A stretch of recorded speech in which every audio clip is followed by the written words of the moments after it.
एक बार की बात है, किसी देश में एक राजा था जिसकी रानी एक छोटी सी बेटी छोड़ स्वर्ग सिधार चुकी थी। उसकी बेटी इतनी प्यारी थी कि उसके जैसी प्यारी दुनिया में और कोई नहीं थी। राजा अपनी पत्नी को बहुत प्यार करता था। वह उसके मरने का काफ़ी दिन तक उसका गम मनाता रहा, पर फिर अकेले रहते रहते थक गया और उसने दूसरी शादी कर ली। उसकी यह नई रानी एक विधवा थी और उससे भी एक बेटी थी, पर उसकी बेटी उतनी ही बुरी और बदसूरत थी जितनी राजा की बेटी प्यारी, दयावान और चतुर थी। सौतेली माँ और उसकी बेटी दोनों राजा की बेटी से बहुत जलती थी, क्योंकि वह बहुत ही प्यारी थी। जब तक राजा घर में रहता था, वह दोनों राजा की बेटी को कुछ भी नहीं कह सकती थी, क्योंकि राजा उसे बहुत प्यार करता था। कुछ समय बाद राजा को किसी दूसरे राजा के साथ लड़ाई के लिए जाना पड़ा, तो राजकुमारी की सौतेली माँ ने सोचा कि यह मौका अच्छा है। अब वह उस लड़की के साथ जैसा चाहे वैसा बर्ताव कर सकती है। फिर उन दोनों माँ बेटी ने उस लड़की को भूखा रखा और पीटना शुरू कर दिया। ये दोनों जहाँ भी वह जाती, सारे घर में उसके पीछे पड़ी रहती। आखिर उसकी सौतेली माँ ने सोचा कि यह सब तो उसके लिए कुछ ज़रा ज़्यादा ही अच्छा है, तो उसने उसे जानवर चराने के लिए भेजना शुरू कर दिया। अब वह बेचारी जानवर चराने के लिए जंगल और घास के मैदानों में चली जाती। जहाँ तक खाने का सवाल था, कभी उसे थोड़ा सा खाना मिल जाता और कभी बिल्कुल नहीं। इससे वह बहुत ही दुबली होती चली गई और हमेशा दुखी रहती और रोती रहती। उसके जानवरों में कत्थई रंग का एक बैल था जो हमेशा अपने आप को बहुत साफ और सुंदर रखता था। वह अक्सर ही राजकुमारी के पास आ जाता था और जब राजकुमारी उसे थपथपाती तो वह उसे थपथपाने देता। एक दिन वह दुखी बैठी हुई थी और सुबक रही थी कि वह बैल उसके पास आया और सीधे सीधे उससे पूछा कि वह इतनी दुखी क्यों थी।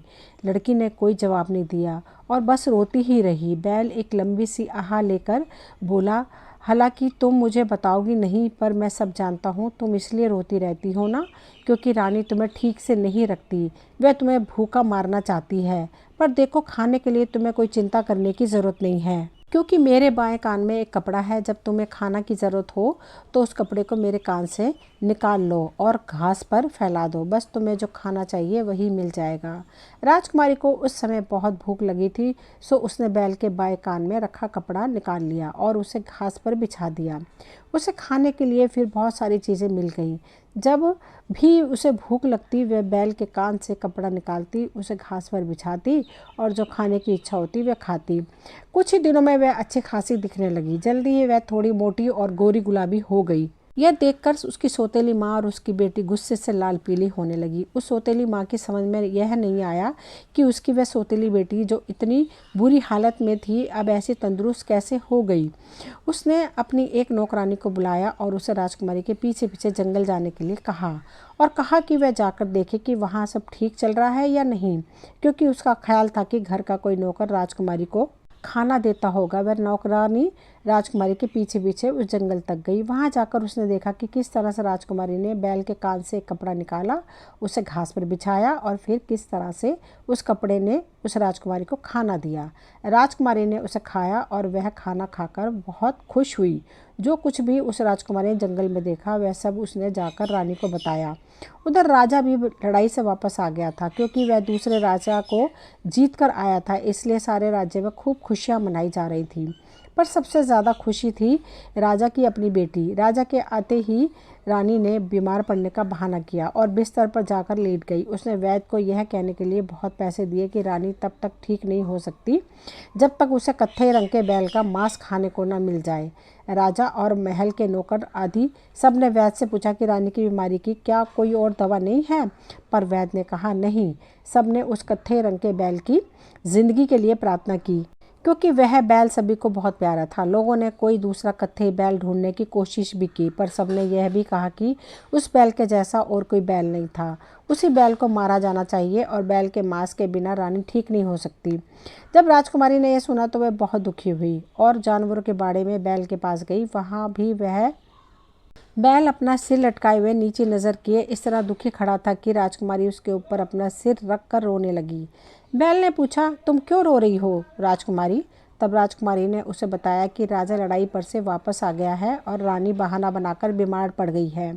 उसने वैद्य को यह कहने पर मजबूर कर दिया कि रानी तब तक ठीक नहीं हो सकती जब तक उसे कत्थई रंग के बैल का मांस खाने को नहीं मिलता, और अब उसे मारा जाएगा। बैल बोला, अगर वे लोग पहले मुझे मारेंगे तो जल्दी ही वे तुम्हें भी मार देंगे। तो अगर तुम मेरी बात मानो तो हम दोनों यहाँ से आज रात को ही भाग जाते हैं।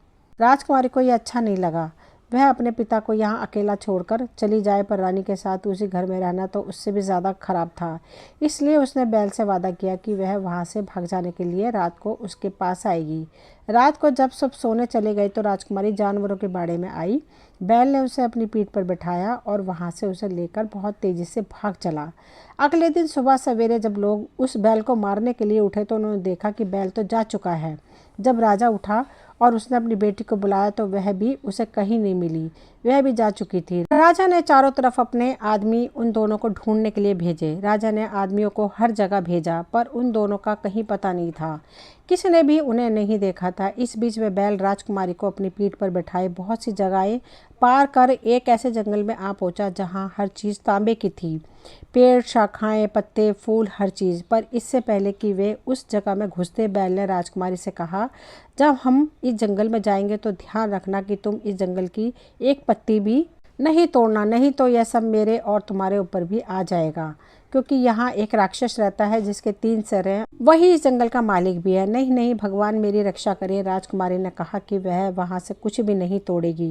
वे दोनों जंगल में घुसे। राजकुमारी किसी भी चीज़ को छूने तक के लिए बहुत सावधान थी। वह जान गई थी कि किसी भी शाख को छूने से कैसे बचना था, पर वह बहुत घना जंगल था और उसमें से होकर जाना बहुत मुश्किल था। बसते बसते भी उससे उस जंगल के एक पेड़ की एक पत्ती टूट ही गई और वह उसने अपने हाथ में पकड़ लिया। बैल बोला, अरे यह तुमने क्या किया? अब तो ज़िंदगी और मौत के लिए लड़ने के अलावा और कोई चारा नहीं है। पर ध्यान रखना वह पत्ती तुम्हारे हाथ में सुरक्षित रहे, उसे फेंकना नहीं। जल्दी ही वे जंगल के आखिर तक पहुंच गए और जैसे ही वे वहां पहुंचे कि एक 3 सिर वाला राक्षस वहां आ गया। उसने पूछा कि किसने मेरा जंगल छुआ?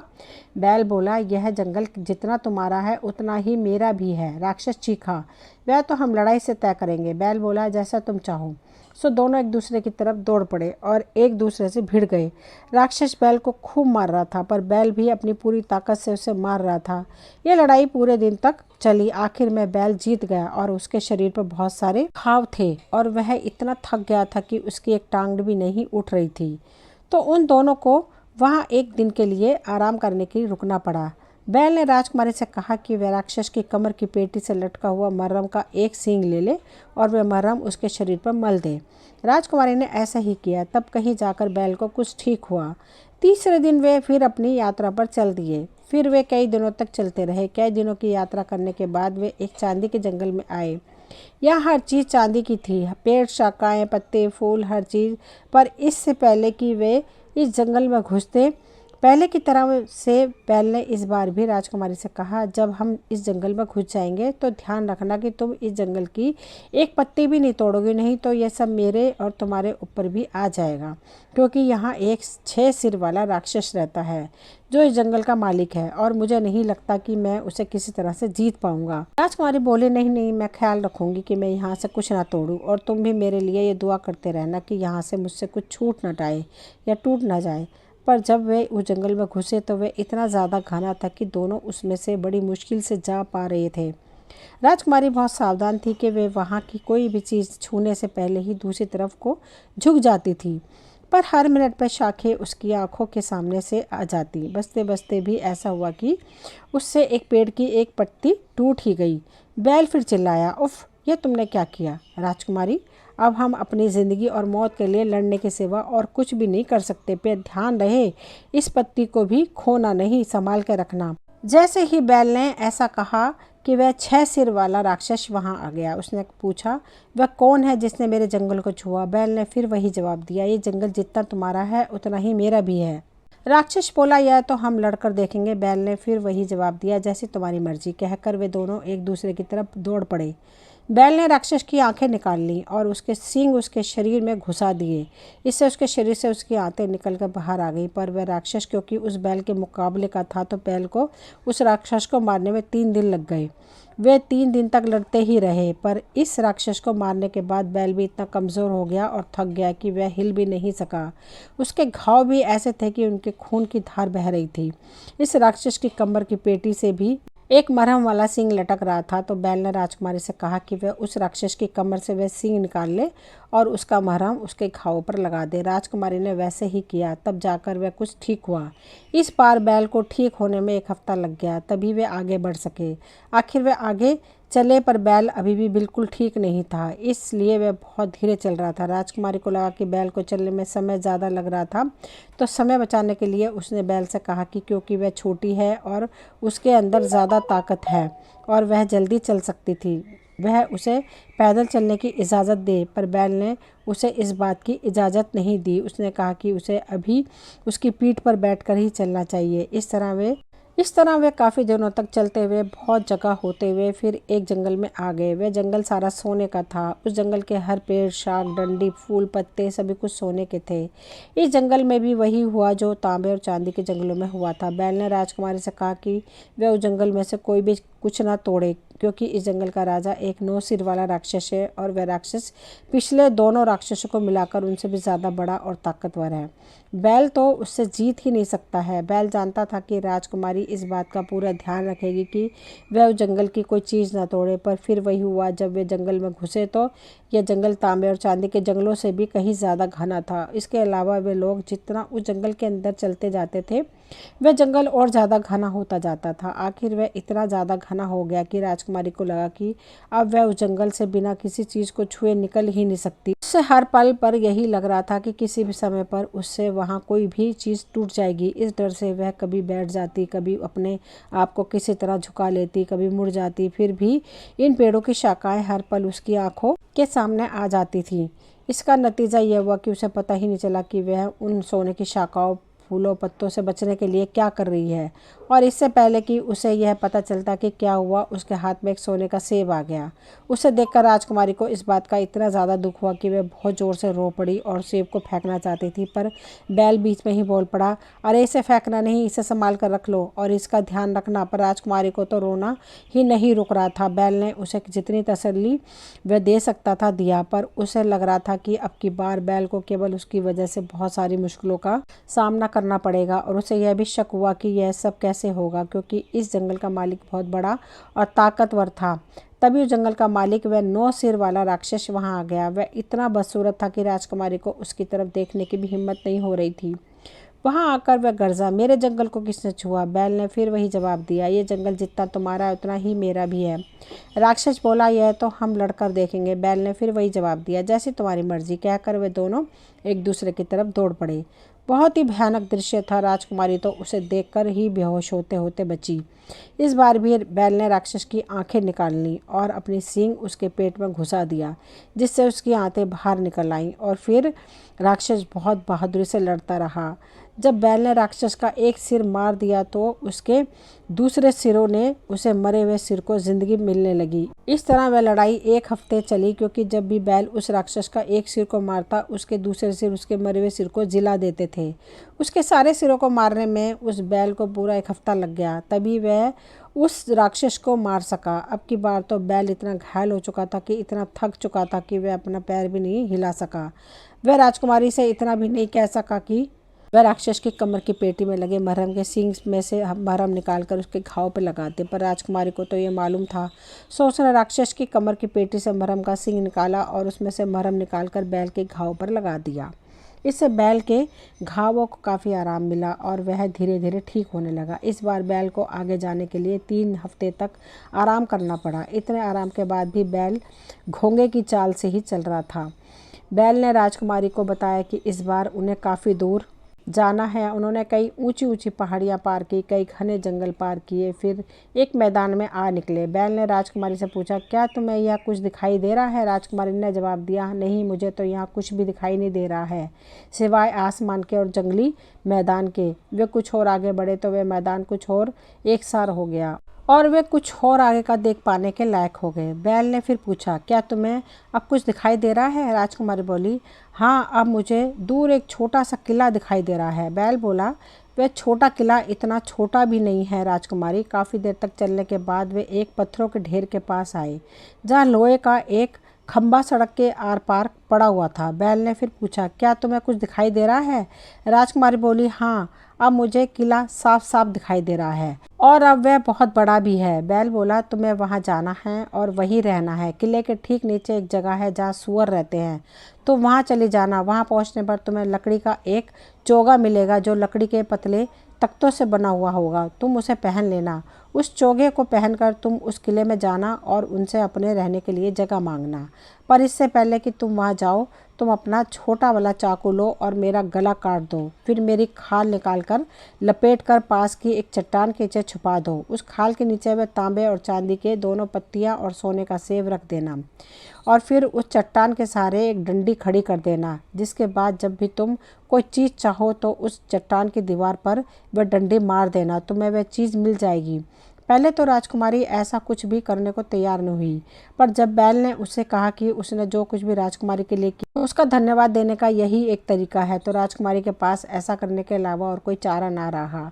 उसने अपना चाकू निकाला और उससे बैल का गला काट डाला। फिर उसने बैल की खाल निकालकर लपेटकर पास में पड़ी एक चट्टान के नीचे रख दिया। खाल के नीचे उसने वे तांबे और चांदी की दोनों पत्तियां और सोने का सेब भी रख दिया और उसके बाद उसने उस चट्टान के सहारे एक डंडी खड़ी कर दी। वहां से वह किले के नीचे सूअरों के रहने की जगह गई जहां उसे लकड़ी के पतले तख्तों से बना हुआ चोगा मिल गया। उसने उस चोगों को पहना और ऊपर किले में आई। यह सब करते हुए वह बैल को याद करके रोती और सुबकती रही। फिर वह सीधी शाही रसोई घर में गई और वहां जाकर उसने रहने के लिए जगह मांगी। रसोइया बोला कि यहाँ उसे वहां रहने की जगह मिल सकती है। रसोई घर के पीछे वाले छोटे कमरे में वह रह सकती है और उसके बर्तन धो सकती है, क्योंकि उसकी बर्तन धोने वाली अभी अभी काम छोड़कर चली गई है। रसोइया बोला, पर जैसे ही तुम यहाँ रहते रहते थक जाओगी तो तुम यहाँ से चली जाओगी। राजकुमारी बोली, नहीं, मैं ऐसा नहीं करूँगी।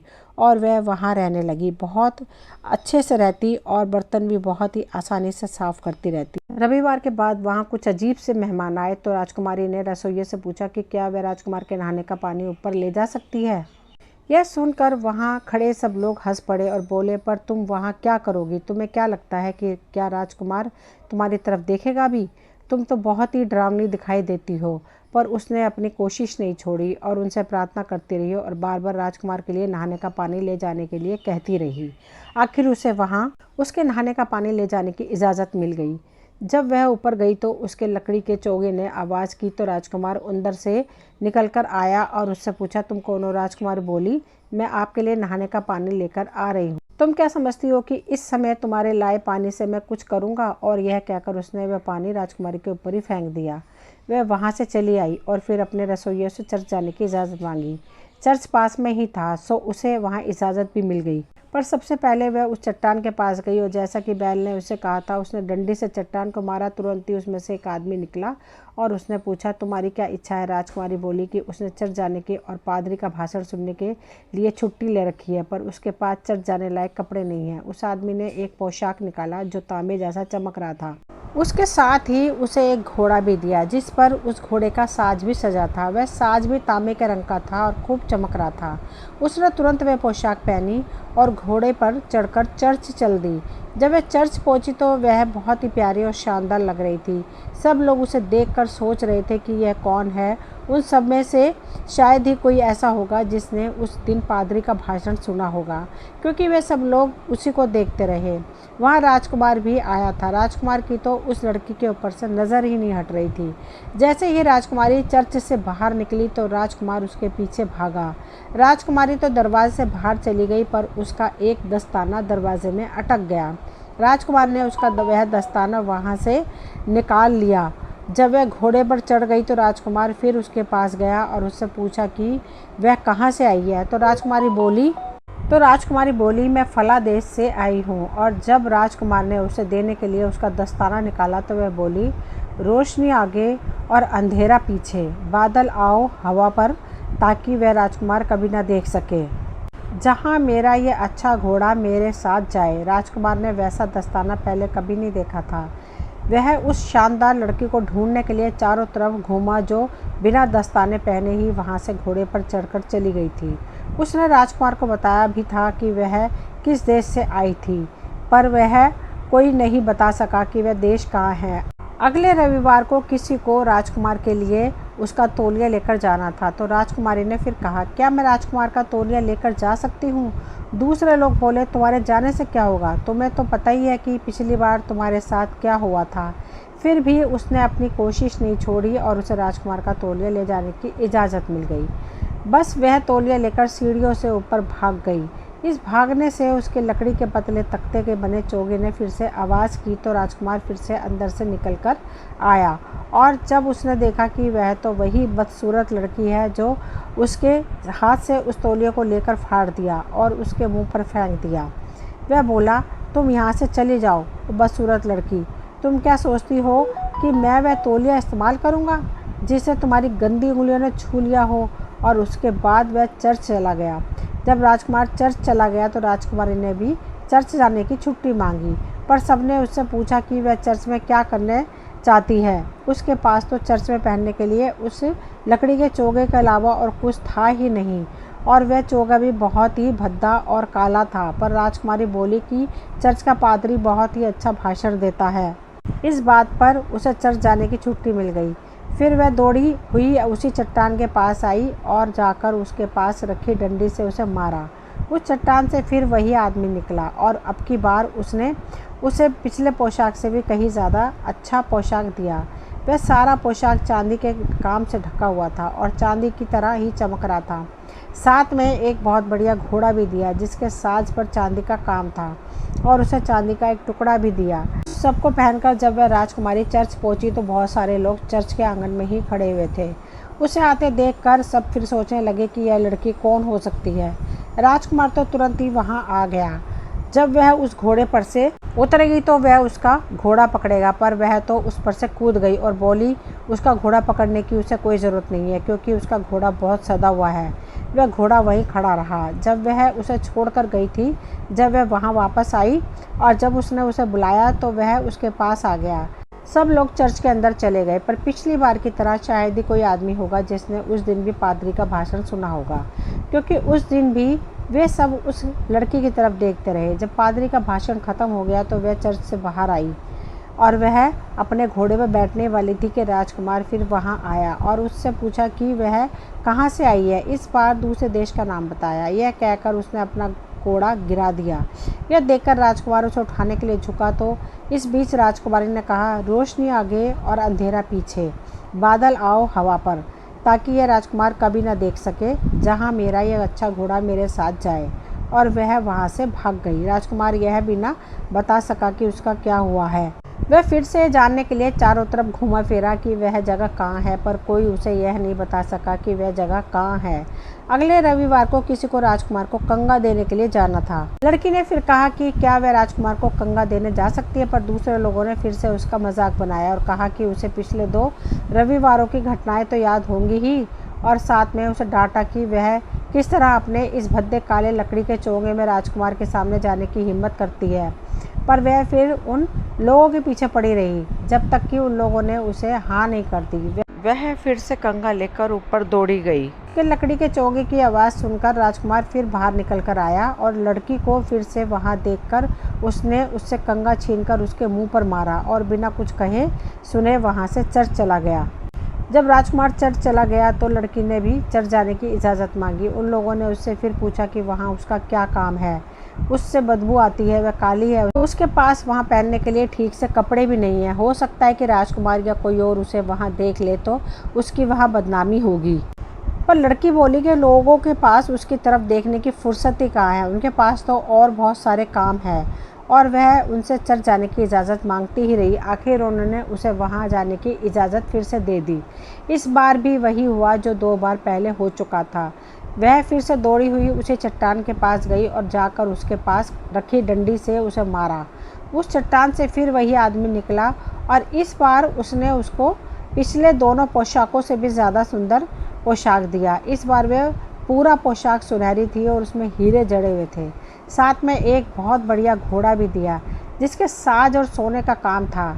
उसने उसे एक सोने का टुकड़ा भी दिया। जब राजकुमारी चर्च पहुंची तो वहां के आंगन में पादरी और चर्च में आए सारे लोग उसके इंतज़ार में खड़े थे। राजकुमार भागता हुआ आया और उसने उसका घोड़ा पकड़ना चाहा, पर राजकुमारी पहले की तरह उस पर से कूद कर उतर गई और बोली, मेरे घोड़े को पकड़ने की ज़रूरत नहीं है, वह बहुत सदा हुआ है। जहाँ मैं इसे खड़े होने को कहती हूँ यह वहीं खड़ा रहता है। फिर सब चर्च के अंदर चले गए। पादरी भी अपनी जगह चला गया। उस दिन भी किसी ने उसके भाषण का एक भी शब्द नहीं सुना, क्योंकि पहले की तरह से सभी लोग केवल उसी लड़की को देखते रहे और सोचते रहे कि वह कहाँ से आती है और कहाँ चली जाती है। और राजकुमार की तो कोई इंद्रियां काम ही नहीं कर रही थी, वह तो बस उसे घूरे ही जा रहा था। जब पादरी का भाषण खत्म हुआ तो राजकुमारी चर्च से बाहर निकली। अब की बार राजकुमारी ने चर्च के बाहर कुछ चिपकने वाली चीज़ डाल दी ताकि वह उसे वहां से जाने से रोक सके, पर राजकुमारी ने उसकी कोई चिंता नहीं की और उसने अपना पैर उस चिपकने वाली चीज़ के ठीक बीच में रख दिया और उसके उस पार कूद गई। पर इस कूदने में उसका एक सुनहरी जूता उस जगह पर चिपक गया। जैसे ही वह अपने घोड़े पर चढ़ी, राजकुमार चर्च से बाहर आकर उसके पास आ गया। उससे पूछा कि वह कहाँ से आई है। इस बार उसने तीसरी जगह का नाम बताया। इस पर राजकुमार उसे उसका सुनहरा जूता देना चाहता था कि राजकुमारी बोली, रोशनी आगे और अंधेरा पीछे, बादल आओ हवा पर ताकि यह राजकुमार कभी ना देख सके जहाँ मेरा ये अच्छा घोड़ा मेरे साथ जाए। और वह तो राजकुमार की आंखों के सामने गायब हो गई और राजकुमार उसे ढूंढता रहा। फिर भी उसने दूसरी तरकीब इस्तेमाल की। उसके पास उसका एक सुनहरा जूता रह गया था, सो उसने सब जगह यह घोषणा करवा दी कि वह उसी लड़के से शादी करेगा जिसके पैर में ये सुनहरा जूता आ जाए। बहुत सारी लड़कियां बहुत सारी जगहों से उस जूते को पहनने के लिए वहां आ गई, पर किसी के पैर में वह जूता नहीं आया। काफ़ी दिनों बाद सोचो ज़रा कौन आया, राजकुमारी की सौतेली बहन और सौतेली माँ। आश्चर्य, उस लड़की के पैर में वह जूता आ गया, पर वह तो बहुत ही बदसूरत थी। राजकुमार ने अपनी इच्छा के खिलाफ अपनी ज़बान रखी। उसने शादी की दावत रखी और वह राजकुमारी की सौतेली बहन दुल्हन की तरह सजकर चर्च चली तो राजकुमारी की सौतेली बहन दुल्हन की तरह सजकर चर्च चली तो चर्च के पास वाले एक पेड़ पर बैठी एक चिड़िया ने गाया, उसकी एड़ी का एक टुकड़ा और उसकी उंगलियों का एक टुकड़ा राजकुमारी का छोटा जूता खून से भरा है। मैं बस इतना जानती हूँ। यह सुनकर उस लड़की का जूता देखा गया तो पता चला कि वह चिड़िया तो सच ही बोल रही थी। जूता निकालते ही उसमें से खून की धार निकल पड़ी और फिर महल में जितनी भी नौकरानियाँ और लड़कियाँ थीं सभी वह जूता पहनकर देखने के लिए आईं, पर वह जूता किसी के पैर में नहीं आया। जब उस जूते को सबने पहनकर देख लिया तो राजकुमार ने पूछा, वह लड़की कहाँ है, क्योंकि राजकुमार ने चिड़िया के गाने को ठीक से समझ लिया था। वह गा रही थी कि वहाँ खड़े लोगों ने कहा, अरे वह उसका यहाँ आना ठीक नहीं है। क्यों, राजकुमार ने पूछा। उसकी टांगें तो घोड़े की टांगों के जैसी हैं। राजकुमार बोला, आप लोग सच कहते हैं, मुझे मालूम है, पर जब सबने यह इस जूते को पहनकर देखा तो उसे भी इसे पहनकर देखना चाहिए। उसने दरवाजे के बाहर जाकर आवाज़ लगाई और लड़की धम धम करती हुई ऊपर आई। उसका लकड़ी का चोगा ऐसे शोर मचा रहा था जैसे किसी फौज के घुड़सवार चले आ रहे हों। वहाँ खड़ी दूसरी नौकरानियों ने हंसकर उसका मजाक बनाते हुए कहा, जाओ जाओ, तुम भी वह जूता पहनकर देखो और तुम भी राजकुमारी बन जाओ। लड़की वहाँ गई और उसने वह जूता ऐसे पहन लिया जैसे कोई खास बात ही ना हो और अपना लकड़ी का चोगा उतार कर फेंक दिया। लकड़ी का चोगा उतरते ही वह वहाँ अपने सुनहरे पोशाक में खड़ी थी। उसमें से सुनहरी रोशनी ऐसे निकल रही थी जैसे सूरज की किरणें फूट रही हों। और लो, उसके दूसरे पैर में भी वह सुनहरा जूता आ गया। अब राजकुमार उसे पहचान गया कि यह तो वही चर्च वाली लड़की थी। वह इतना खुश हुआ कि वह उसकी तरफ दौड़ गया, उसे गले लगा लिया। तब राजकुमारी ने उसे बताया कि वह भी एक राजा की बेटी है। दोनों की शादी हो गई और फिर एक बहुत बड़ी शादी की दावत का इंतज़ाम हुआ। सौतेली माँ ने मुँह पिचकाए वापस अपने घर को जाए, बैल की थी सारी मेहरबानी। और दोस्तों, ख़त्म हुई ये कहानी। दोस्तों, ये कहानी यहीं तक थी। मुझे उम्मीद है आप सभी को पसंद आई होगी। अगर कहानी पसंद आई हो तो प्लीज़ चैनल को सब्सक्राइब करें, वीडियो को लाइक शेयर करें। मिलती हूँ अगली कोई नई कहानी लेकर, और सबसे पहले कि कहानी पर कमेंट भी करें अगर कहानी अच्छी लगी हो तो।